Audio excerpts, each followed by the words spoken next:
こんにちは。私の名前はジェニーです。今日は私が初めて日本に来た日の話をします。アメリカから日本までとても長い飛行機の旅でした。窓から日本の海と街が見えたとき、私はドキドキしました。本当に日本に来たんだ、と思いました。成田空港に着きました。入国カウンターでパスポートを見せると、係の人が笑顔でようこそ日本へと言いました。とても嬉しかったです。スーツケースを持って到着ロビーへ行きました。たくさんの人がいて、家族や友達を待っていました。日本語の声がたくさん聞こえてきます。私の友達も手を振ってくれました。ジェニーと呼ばれて、私もやっと会えた、と言いました。空港のカフェでラテを飲みました。日本のカフェは静かで、落ち着いた雰囲気です。友達と今日の予定を話しました。ホテルに行って休んでから、夕方に浅草へ行きます。空港から電車で東京へ行きます。切符の売り場に、駅の名前と料金がたくさん書いてありました。少し難しかったけれど、友達が IC カードの使い方を教えてくれました。カードをピッとするだけで、改札を通れるのは、とても便利です。ホームでは、みんなが列を作って電車を待っています。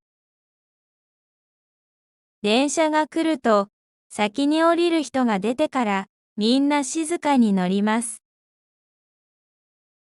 アメリカとちょっと違っていて、すごいと思いました。東京駅で地下鉄に乗り換えて、ホテルへ行きます。ホテルの部屋はきれいで、小さいけれど、居心地が良かったです。少し休んでから、浅草に出かけました。浅草に着くと、大きな赤い提灯が見えました。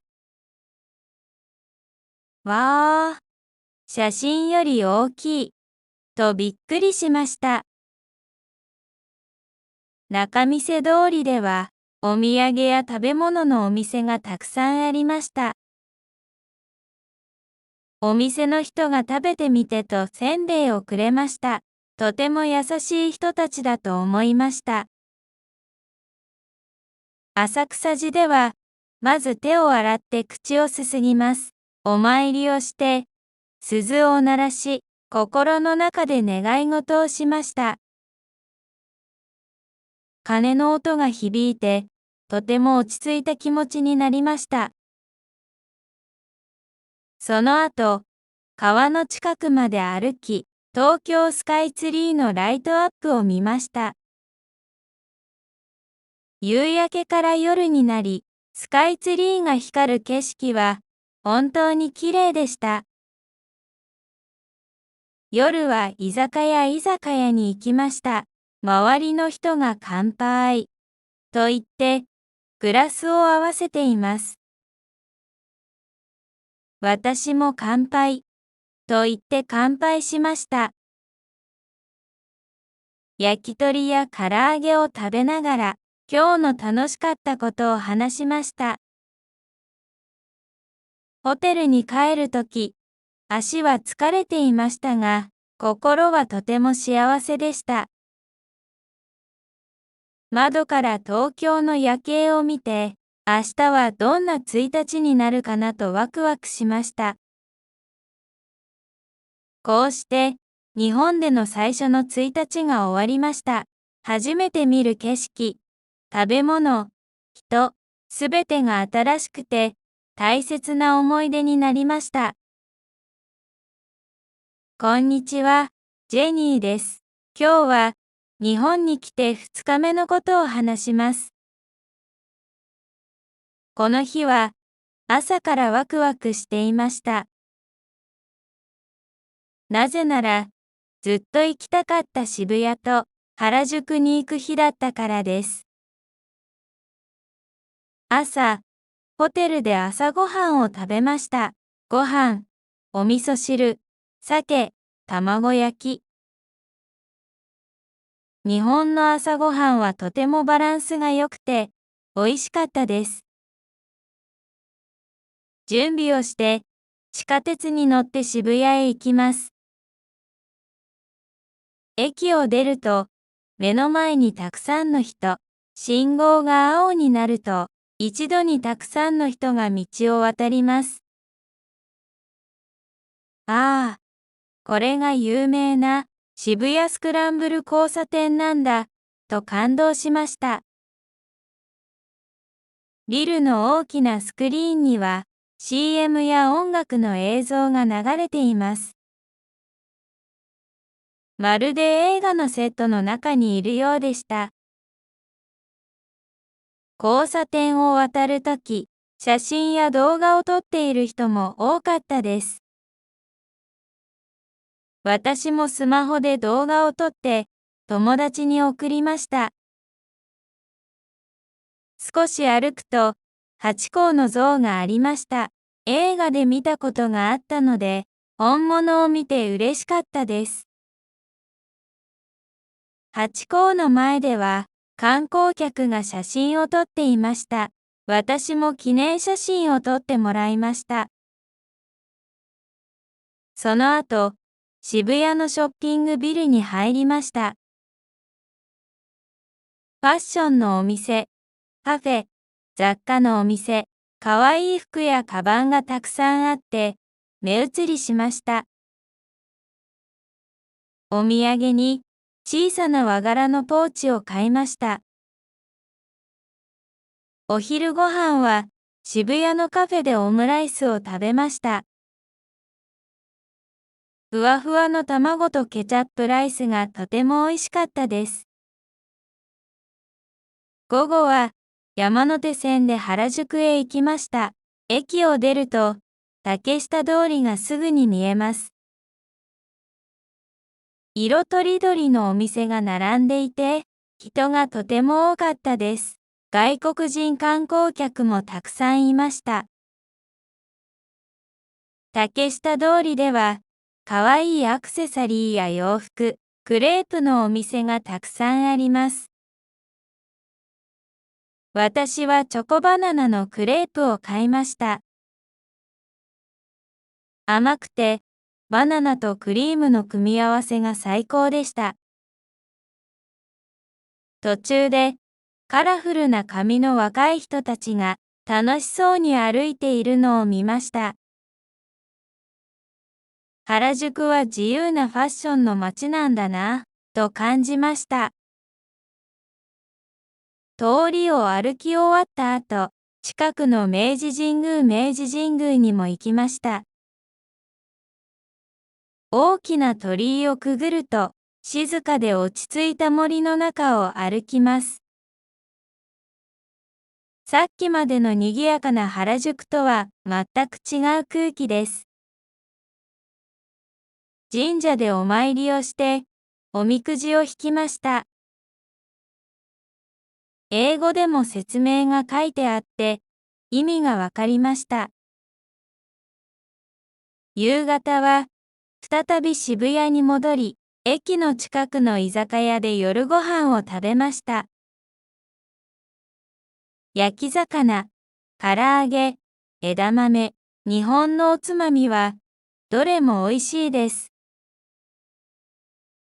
店の人がまた来てねと笑顔で言ってくれて、とても嬉しかったです。ホテルに帰る途中、電車の窓から夜の東京の景色を見ました。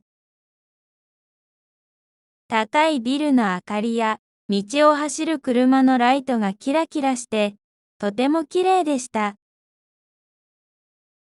ベッドに入ると、今日は一日中たくさん歩いたけど、本当に楽しかったと思いながら眠りました。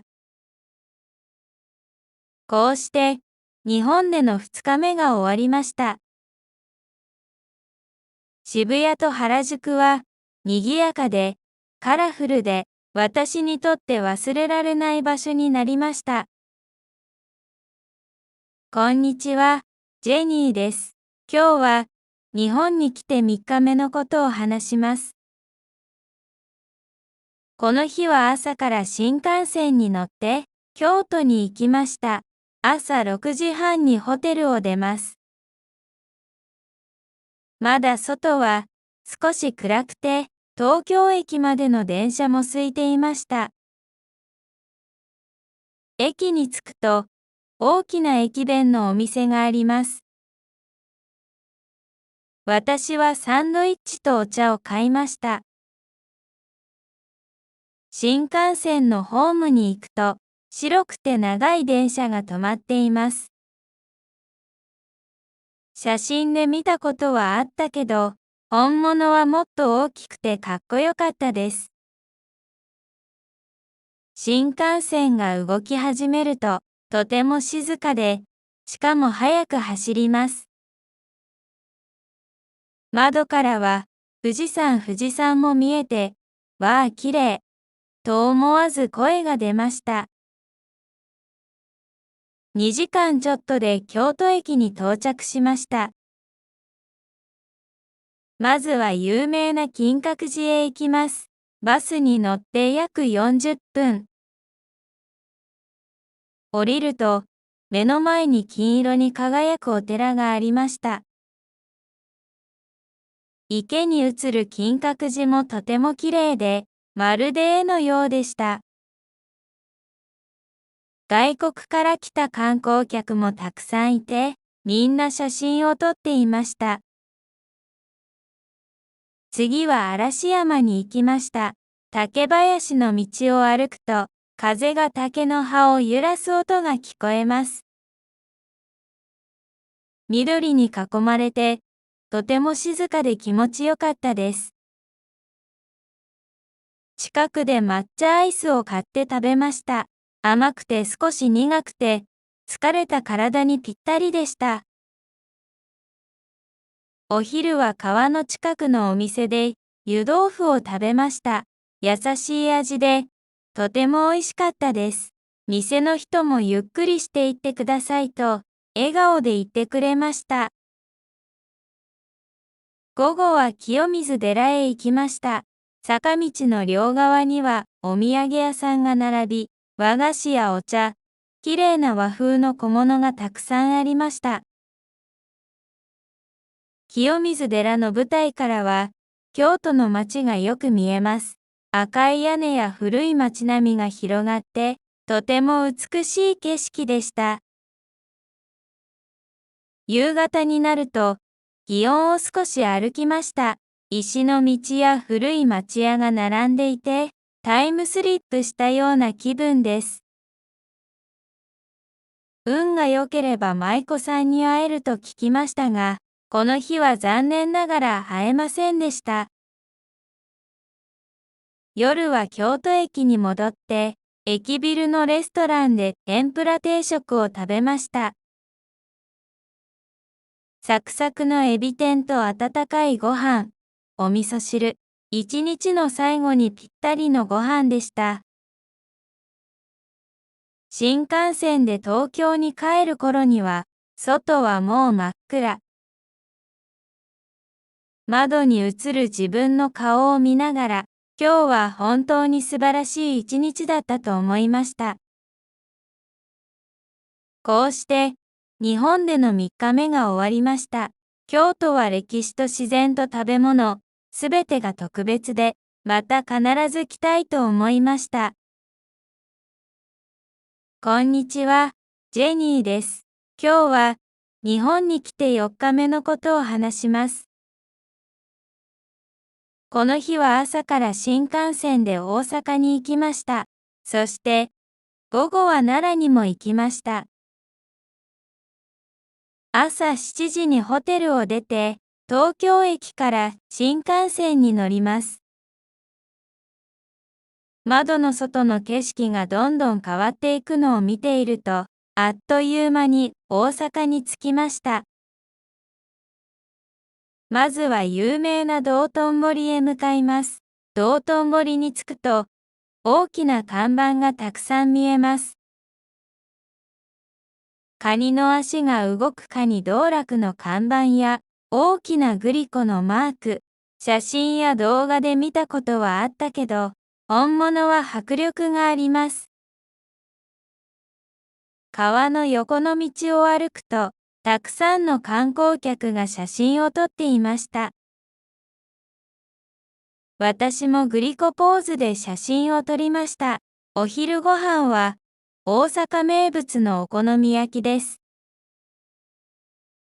お店の人が鉄板で焼いてくれて、ソースとマヨネーズの香りが広がります。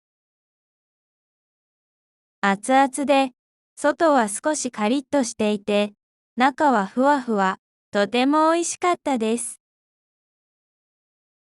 食後は、心斎橋の商店街を歩きました。長いアーケードの中に、服やカバン、アクセサリーのお店がぎっしり並んでいます。見ているだけでも楽しくて、あっという間に時間が過ぎました。午後は電車で奈良へ向かいました。奈良公園に着くと、すぐに鹿が見えました。公園の中を自由に歩き回る鹿は、とても可愛かったです。鹿せんべいを買ってあげると、数匹の鹿が近づいてきました。少しびっくりしたけど、せんべいを食べる姿はやっぱり可愛いです。東大寺にも行きました。大きな門をくぐって中に入ると、そこには世界最大級の大仏様がありました。金色に輝く顔と穏やかな目を見ていると、不思議と心が落ち着きます。外国人観光客も多く、みんな写真を撮っていました。夕方になると、大阪に戻って夜ご飯を食べました。たこ焼きと串カツを注文しました。たこ焼きは外がふわっとしていて、中はトロトロ。串カツは衣がサクサクで、ソースをつけて食べると最高でした。夜の道頓堀は、ネオンの光でとても明るく、昼間とはまた違う雰囲気です。川に映る光がキラキラしていて、歩いているだけで楽しい気分になります。ホテルに戻る新幹線の中で、今日は賑やかな大阪と静かな奈良、両方を楽しめたなと思いました。こうして、日本での4日目も素晴らしい一日になりました。こんにちは、ジェニーです。今日は日本に来て5日目のことを話します。この日は朝から新幹線に乗って広島へ行きました。そして午後はフェリーで宮島にも行きました。朝6時にホテルを出て東京駅へ向かいます。平日の朝なので駅はたくさんの人で賑やかです。新幹線のホームに着くと白と青の長い列車がゆっくり入ってきました。私は窓側の席に座り、広島まで約4時間の旅が始まりました。途中、窓からは田んぼや山、川、そして小さな町が見えます。時々、海の景色も広がって、とても綺麗でした。車内は静かで、ゆったりとした時間が流れます。駅弁を食べながら、今日の予定をノートに書きました。広島駅に着くと、まずは路面電車に乗って、平和記念公園へ向かいます。初めて見る路面電車は、昔の映画に出てくるようで、とても可愛らしいデザインです。公園に着くと、最初に目に入ったのは原爆ドーム。建物の骨組みがそのまま残っていて、静かにそこに立っていました。青い空の下にあるその姿を見て、胸がぎゅっとしました。近くで見ている人たちも、みんな静かに歩いていました。平和記念資料館にも入りました。展示には、写真や手紙、被爆した人たちの持ち物が並んでいます。説明文は英語でも書かれていて、一つ一つお時間をかけて読みました。とても悲しい歴史ですが、知ることは大切だと感じました。お昼ご飯は広島駅近くで、広島風お好み焼きを食べました。鉄板の上で何層にも重なったそば、キャベツ、肉、卵。ソースの香りが広がって、食欲をそそります。熱々で、ソースの甘みとそばの香ばしさが最高でした。午後は宮島へ行くために、電車とフェリーを乗り継ぎます。フェリーから見える海は青くて静かで、風がとても気持ちいいです。少しずつ近づいてくる赤い大鳥居が見えたときは、思わずわーと声を上げました。宮島に着くと、鹿が自由に歩いています。人を怖がらず、観光客の近くまで来てくれました。お土産屋さんの通りを歩きながら、もみじまんじゅうを買って食べました。外はふわっとしていて、中にはあんこが入っていて美味しかったです。厳島神社では、海の上に立つ赤い柱と建物がとても美しかったです。ちょうど潮が満ちていて、鳥居が海に浮かんでいるように見えました。神社の中を歩くと、木の床が心地よく、波の音が静かに響いていました。夕方、フェリーで本土に戻り、広島駅から新幹線に乗ります。窓の外はだんだん暗くなり、街の明かりがポツポツと見えてきます。少し疲れていましたが、心は満たされていました。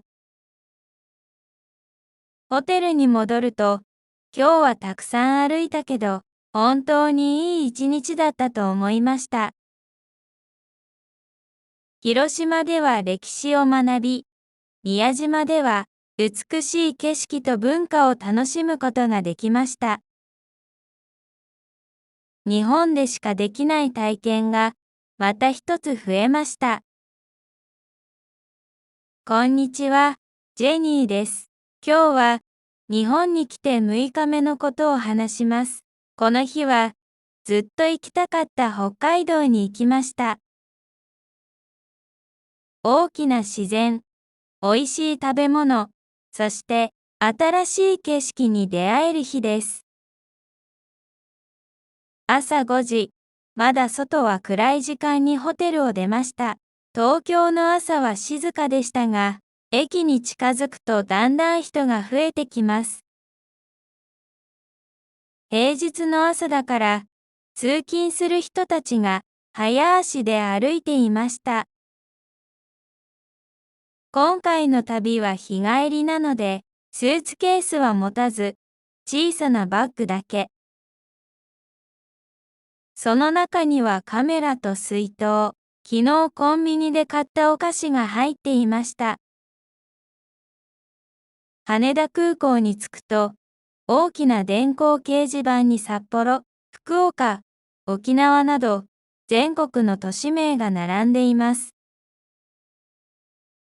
日本は本当に広いなと思いました。飛行機に乗って窓側の席に座り、離陸の時、体が少し後ろに押される感覚にワクワクしました。雲の上に出ると、一面が真っ白な世界で、太陽の光がとても明るく、別の国に来たようでした。約1時間半で新千歳空港に到着。外に出ると、東京より冷たい空気が胸いっぱいに入ってきました。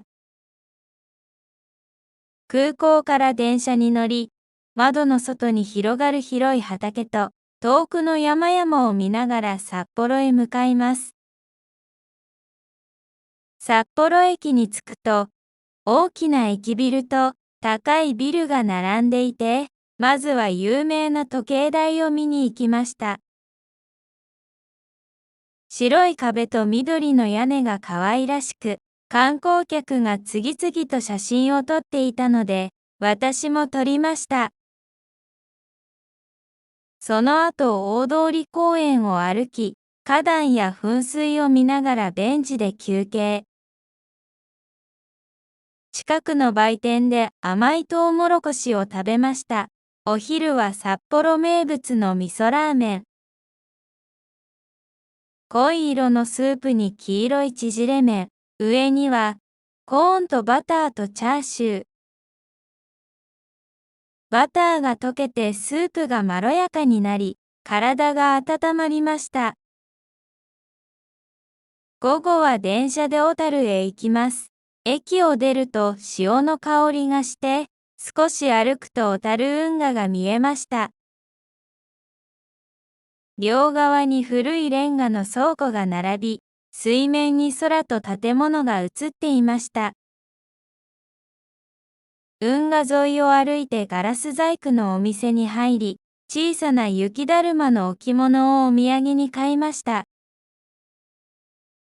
オルゴールの専門店にも入り、小さな箱から流れる音楽に癒されました。歩き疲れたので、北海道ミルクのソフトクリームを食べました。とても滑らかで濃厚な味が口いっぱいに広がり、思わず笑顔になりました。夕方、札幌に戻ってテレビ塔に登り、大通公園を見下ろしました。空がオレンジ色から紫色に変わり、遠くの山のシルエットがはっきり見えてきます。下の町には少しずつ明かりが灯り、夜の始まりを感じました。夜ご飯は海鮮丼、サーモン、ホタテ、イクラがたっぷり乗っていて、一口ごとに海の香りと甘みが広がります。その後、地元の居酒屋で少し飲みました。お店の人が旅行ですか？と声をかけてくれて、アメリカから来ましたと答えると、北海道は食べ物が美味しいでしょう？と笑顔で言ってくれました。はい。本当に全部美味しいですと言うと、また冬にもおいでと勧めてくれました。ホテルに戻る電車の中で今日撮った写真を見返し、どれも消したくないほど美しいことに気づきました。東京では見られない景色や空気、食べ物、そして人の温かさ。北海道は想像以上に素敵な場所でした。こうして、日本での6日目は終わりました。次は冬の雪景色の北海道にも必ず来ようと思います。こんにちは。私の名前はジェニーです。今日は私が初めて日本に来た日の話をします。アメリカから日本までとても長い飛行機の旅でした。窓から日本の海と街が見えたとき、私はドキドキしました。本当に日本に来たんだ、と思いました。成田空港に着きました。入国カウンターでパスポートを見せると、係の人が笑顔でようこそ日本へと言いました。とても嬉しかったです。スーツケースを持って到着ロビーへ行きました。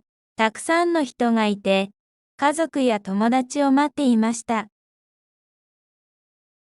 日本語の声がたくさん聞こえてきます。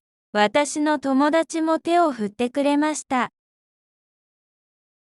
ジェニーと呼ばれて、私もやっと会えた、と言いました。空港のカフェでラテを飲みました。日本のカフェは静かで、落ち着いた雰囲気です。友達と今日の予定を話しました。ホテルに行って休んでから、夕方に浅草へ行きます。空港から電車で東京へ行きます。切符の売り場に、駅の名前と料金がたくさん書いてありました。少し難しかったけれど、友達が IC カードの使い方を教えてくれました。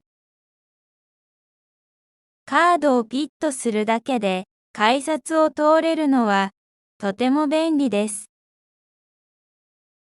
ホームでは、みんなが列を作って電車を待っています。電車が来ると、先に降りる人が出てから、みんな静かに乗ります。アメリカとちょっと違っていて、すごいと思いました。東京駅で地下鉄に乗り換えて、ホテルへ行きます。ホテルの部屋は綺麗で、小さいけれど、居心地が良かったです。少し休んでから、浅草に出かけました。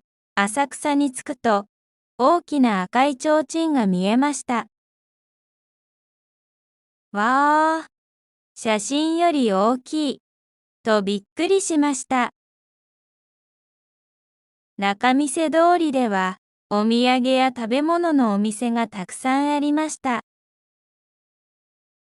お店の人が食べてみてとせんべいをくれました。とても優しい人たちだと思いました。浅草寺では、まず手を洗って口をすすぎます。お参りをして、鈴を鳴らし、心の中で願い事をしました。鐘の音が響いて、とても落ち着いた気持ちになりました。その後、川の近くまで歩き、東京スカイツリーのライトアップを見ました。夕焼けから夜になり、スカイツリーが光る景色は、本当に綺麗でした。夜は居酒屋に行きました。周りの人が乾杯と言って、グラスを合わせています。私も乾杯と言って乾杯しました。焼き鳥や唐揚げを食べながら、今日の楽しかったことを話しました。ホテルに帰るとき、足は疲れていましたが、心はとても幸せでした。窓から東京の夜景を見て、明日はどんな1日になるかなとワクワクしました。こうして、日本での最初の1日が終わりました。初めて見る景色、食べ物、人、すべてが新しくて、大切な思い出になりました。こんにちは、ジェニーです。今日は、日本に来て2日目のことを話します。この日は、朝からワクワクしていました。なぜなら、ずっと行きたかった渋谷と原宿に行く日だったからです。朝、ホテルで朝ごはんを食べました。ご飯、お味噌汁、鮭、卵焼き。日本の朝ごはんはとてもバランスが良くて、美味しかったです。準備をして、地下鉄に乗って渋谷へ行きます。駅を出ると、目の前にたくさんの人、信号が青になると、一度にたくさんの人が道を渡ります。ああ、これが有名な渋谷スクランブル交差点なんだ、と感動しました。ビルの大きなスクリーンには CM や音楽の映像が流れています。まるで映画のセットの中にいるようでした。交差点を渡るとき、写真や動画を撮っている人も多かったです。私もスマホで動画を撮って友達に送りました。少し歩くと、ハチ公の像がありました。映画で見たことがあったので、本物を見て嬉しかったです。ハチ公の前では、観光客が写真を撮っていました。私も記念写真を撮ってもらいました。その後、渋谷のショッピングビルに入りました。ファッションのお店、カフェ、雑貨のお店、かわいい服やカバンがたくさんあって、目移りしました。お土産に小さな和柄のポーチを買いました。お昼ご飯は渋谷のカフェでオムライスを食べました。ふわふわの卵とケチャップライスがとても美味しかったです。午後は山手線で原宿へ行きました。駅を出ると竹下通りがすぐに見えます。色とりどりのお店が並んでいて、人がとても多かったです。外国人観光客もたくさんいました。竹下通りでは、かわいいアクセサリーや洋服、クレープのお店がたくさんあります。私はチョコバナナのクレープを買いました。甘くて、バナナとクリームの組み合わせが最高でした。途中で、カラフルな髪の若い人たちが楽しそうに歩いているのを見ました。原宿は自由なファッションの街なんだな、と感じました。通りを歩き終わった後、近くの明治神宮にも行きました。大きな鳥居をくぐると、静かで落ち着いた森の中を歩きます。さっきまでの賑やかな原宿とは全く違う空気です。神社でお参りをして、おみくじを引きました。英語でも説明が書いてあって、意味がわかりました。夕方は、再び渋谷に戻り、駅の近くの居酒屋で夜ご飯を食べました。焼き魚、唐揚げ、枝豆、日本のおつまみは、どれも美味しいです。店の人がまた来てねと笑顔で言ってくれて、とても嬉しかったです。ホテルに帰る途中、電車の窓から夜の東京の景色を見ました。高いビルの明かりや、道を走る車のライトがキラキラして、とても綺麗でした。ベッドに入ると、今日は一日中たくさん歩いたけど、本当に楽しかったと思いながら眠りました。こうして、日本での2日目が終わりました。渋谷と原宿は、賑やかで、カラフルで、私にとって忘れられない場所になりました。こんにちは、ジェニーです。今日は日本に来て3日目のことを話します。この日は朝から新幹線に乗って京都に行きました。朝6時半にホテルを出ます。まだ外は少し暗くて、東京駅までの電車も空いていました。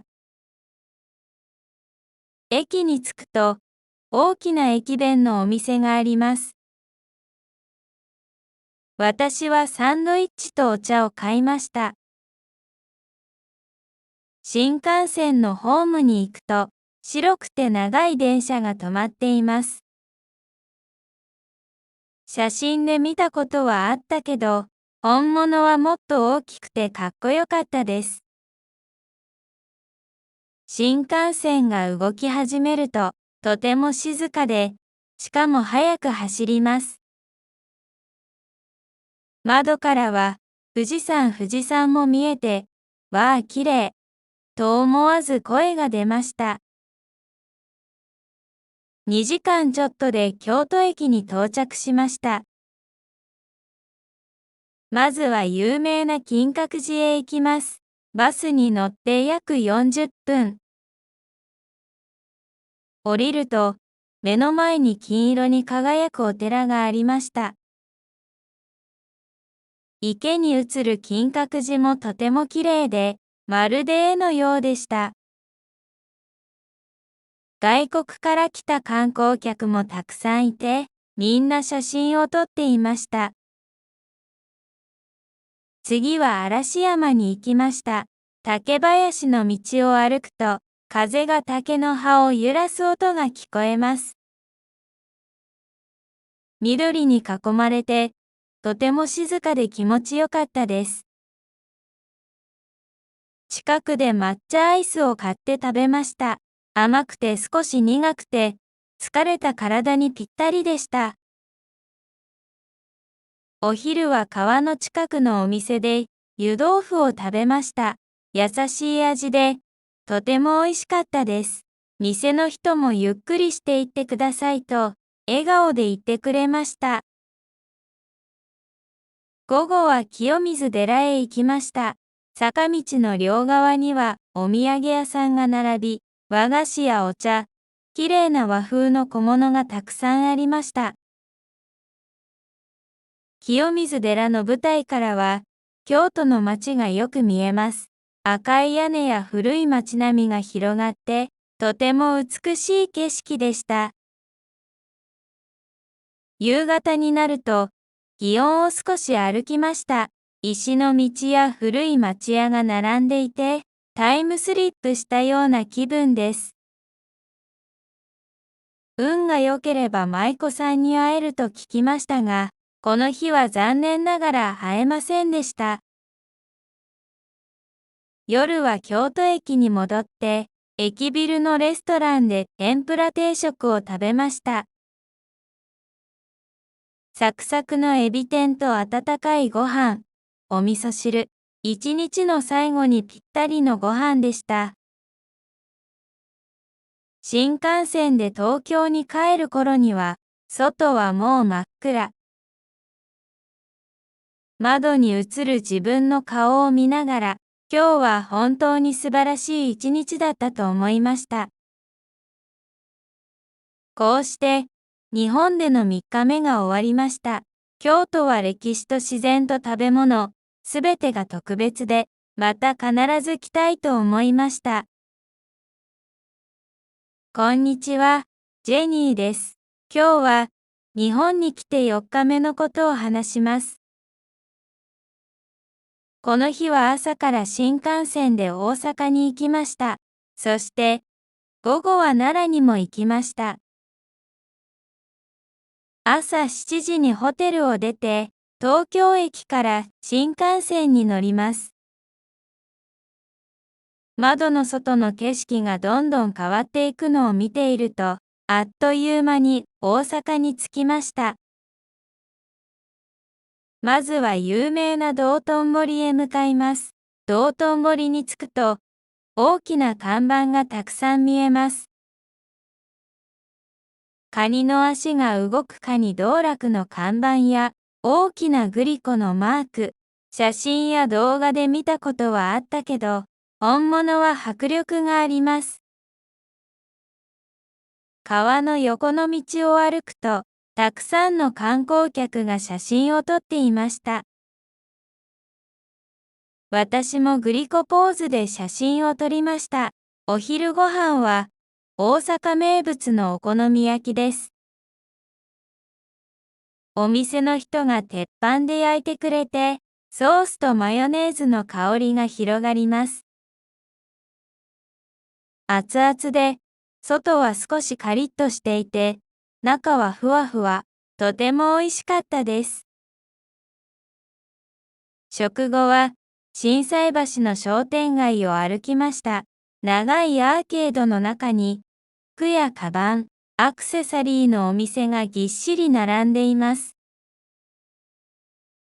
見ているだけでも楽しくて、あっという間に時間が過ぎました。午後は電車で奈良へ向かいました。奈良公園に着くと、すぐに鹿が見えました。公園の中を自由に歩き回る鹿は、とても可愛かったです。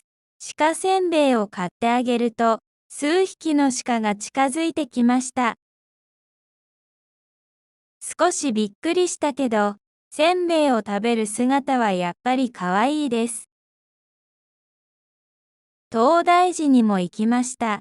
大きな門をくぐって中に入ると、そこには世界最大級の大仏様がありました。金色に輝く顔と穏やかな目を見ていると、不思議と心が落ち着きます。外国人観光客も多く、みんな写真を撮っていました。夕方になると、大阪に戻って夜ご飯を食べました。たこ焼きと串カツを注文しました。たこ焼きは外がふわっとしていて、中はトロトロ。串カツは衣がサクサクで、ソースをつけて食べると最高でした。夜の道頓堀は、ネオンの光でとても明るく、昼間とはまた違う雰囲気です。川に映る光がキラキラしていて、歩いているだけで楽しい気分になります。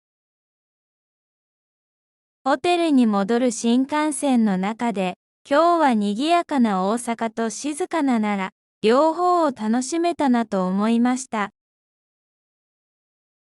こうして、日本での4日目も素晴らしい一日になりました。こんにちは、ジェニーです。今日は日本に来て5日目のことを話します。この日は朝から新幹線に乗って広島へ行きました。そして午後はフェリーで宮島にも行きました。朝6時にホテルを出て東京駅へ向かいます。平日の朝なので、駅はたくさんの人で賑やかです。新幹線のホームに着くと、白と青の長い列車がゆっくり入ってきました。私は窓側の席に座り、広島まで約4時間の旅が始まりました。途中、窓からは田んぼや山、川、そして小さな町が見えます。時々、海の景色も広がって、とても綺麗でした。車内は静かで、ゆったりとした時間が流れます。駅弁を食べながら、今日の予定をノートに書きました。広島駅に着くと、まずは路面電車に乗って、平和記念公園へ向かいます。初めて見る路面電車は、昔の映画に出てくるようで、とても可愛らしいデザインです。公園に着くと、最初に目に入ったのは原爆ドーム。建物の骨組みがそのまま残っていて、静かにそこに立っていました。青い空の下にあるその姿を見て、胸がぎゅっとしました。近くで見ている人たちも、みんな静かに歩いていました。平和記念資料館にも入りました。展示には、写真や手紙、被爆した人たちの持ち物が並んでいます。説明文は英語でも書かれていて、一つ一つお時間をかけて読みました。とても悲しい歴史ですが、知ることは大切だと感じました。お昼ご飯は広島駅近くで、広島風お好み焼きを食べました。鉄板の上で何層にも重なったそば、キャベツ、肉、卵。ソースの香りが広がって、食欲をそそります。熱々で、ソースの甘みとそばの香ばしさが最高でした。午後は宮島へ行くために、電車とフェリーを乗り継ぎます。フェリーから見える海は青くて静かで、風がとても気持ちいいです。少しずつ近づいてくる赤い大鳥居が見えたときは、思わずわーと声を上げました。宮島に着くと、鹿が自由に歩いています。人を怖がらず、観光客の近くまで来てくれました。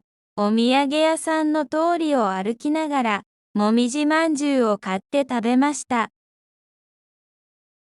外はふわっとしていて、中にはあんこが入っていて美味しかったです。厳島神社では、海の上に立つ赤い柱と建物がとても美しかったです。ちょうど潮が満ちていて、鳥居が海に浮かんでいるように見えました。神社の中を歩くと、木の床が心地よく、波の音が静かに響いていました。夕方、フェリーで本土に戻り、広島駅から新幹線に乗ります。窓の外はだんだん暗くなり、街の明かりがポツポツと見えてきます。少し疲れていましたが、心は満たされていました。ホテルに戻ると、今日はたくさん歩いたけど、本当にいい一日だったと思いました。広島では歴史を学び、宮島では美しい景色と文化を楽しむことができました。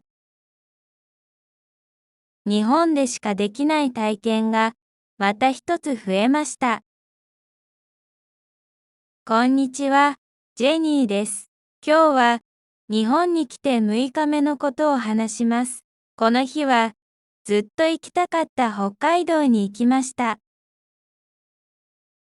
大きな自然、美味しい食べ物、そして新しい景色に出会える日です。朝5時、まだ外は暗い時間にホテルを出ました。東京の朝は静かでしたが、駅に近づくとだんだん人が増えてきます。平日の朝だから、通勤する人たちが早足で歩いていました。今回の旅は日帰りなので、スーツケースは持たず、小さなバッグだけ。その中にはカメラと水筒、昨日コンビニで買ったお菓子が入っていました。羽田空港に着くと、大きな電光掲示板に札幌、福岡、沖縄など、全国の都市名が並んでいます。日本は本当に広いなと思いました。飛行機に乗って窓側の席に座り、離陸の時、体が少し後ろに押される感覚にワクワクしました。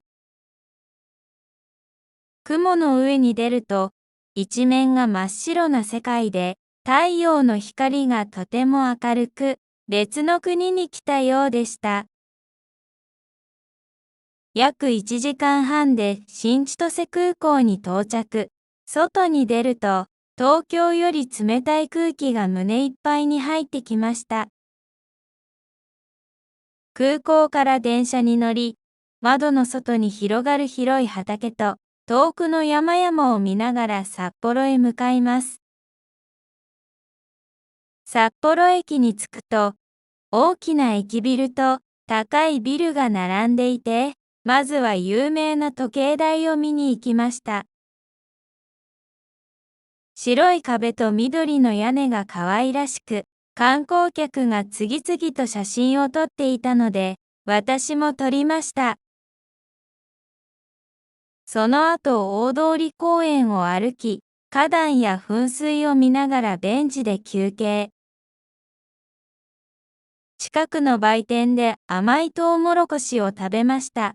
お昼は札幌名物の味噌ラーメン。濃い色のスープに黄色い縮れ麺。上にはコーンとバターとチャーシュー。バターが溶けてスープがまろやかになり、体が温まりました。午後は電車で小樽へ行きます。駅を出ると潮の香りがして、少し歩くと小樽運河が見えました。両側に古いレンガの倉庫が並び、水面に空と建物が映っていました。運河沿いを歩いてガラス細工のお店に入り、小さな雪だるまの置物をお土産に買いました。オルゴールの専門店にも入り、小さな箱から流れる音楽に癒されました。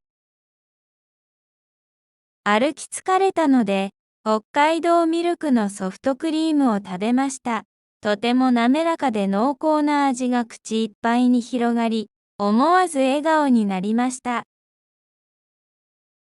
夕方、札幌に戻ってテレビ塔に登り、大通公園を見下ろしました。空がオレンジ色から紫色に変わり、遠くの山のシルエットがはっきり見えてきます。下の町には少しずつ明かりが灯り、夜の始まりを感じました。